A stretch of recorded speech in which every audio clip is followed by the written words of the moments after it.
ఒకప్పుడు ఒక చిన్న గ్రామంలో రాము అనే 12 ఏళ్ల బాలుడు ఉండేవాడు.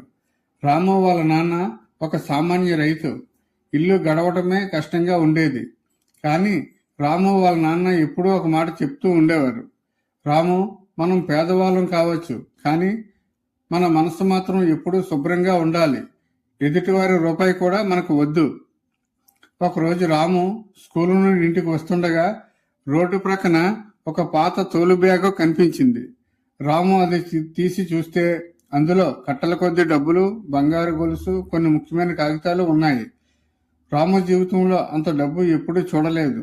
ఆ డబ్బుతో వాళ్ళ నాన్న అప్పులు తీర్చవచ్చు, కొత్త బట్టలు కొనుక్కోవచ్చు, హాయిగా బ్రతకవచ్చు. కానీ రాముకు వెంటనే వాళ్ళ నాన్న చెప్పిన మాటలు గుర్తొచ్చాయి. ఇది నా కష్టం కాదు, ఇది నాకు చెందదు అని అనుకున్నాడు. ఆ బ్యాగుతో ఉన్న ఐడెంటిటీ కార్డు తీసి చూసి అది పక్క ఊరిలో ఉన్న ఒక పెద్ద వ్యాపారి రఘురామయ్య గారిని తెలుసుకున్నాడు. మరుసటి రోజు ఉదయాన్నే రాము ఎంతో దూరం నడిచి రఘురామయ్య గారి ఇంటికి వెళ్ళాడు. ఇంటి బయట కాపలాదారును బ్రతిమలాడి లోపలికి వెళ్ళాడు.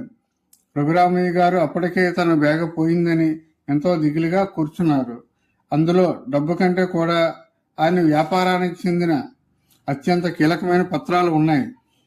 రాము ఆ బ్యాగును ఆయనకిస్తూ, అయ్యా, ఇది నిన్న రోడ్డు మీద దొరికింది, మీదే అనుకుంటా, తీసుకోండి అన్నాడు.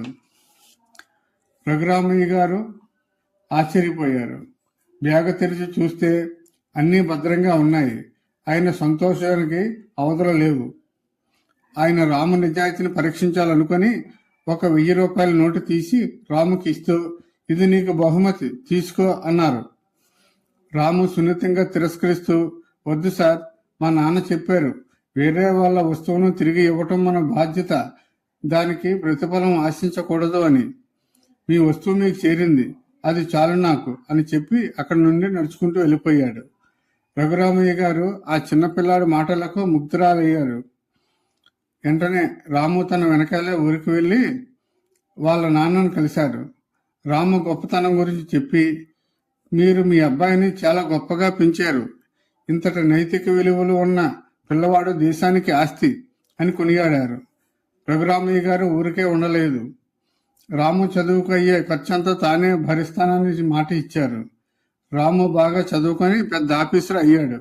కానీ ఎన్ని కోట్లు సంపాదించినా ఆ రోజు ఆ బ్యాగును తిరిగి ఇచ్చినప్పుడు కలిగిన సంతోషం, తృప్తి తన జీవితంలో మరెప్పుడూ కలగలేదని రాము ఎప్పుడూ చెబుతుండేవాడు. ఈ కథ వల్ల మనం నేర్చుకునే పాఠాలు: ఎవరో చూడనప్పుడు మనం ఎలా ప్రవర్తిస్తామో అదే మన నిజమైన వ్యక్తిత్వం, స్వభావం. మనది కాని వస్తువు మీద ఆశ పడకపోవడం అసలైన సంపద. డబ్బుతో కొనలేని గౌరవం కేవలం నైతిక విలువల వల్లే లభిస్తుంది.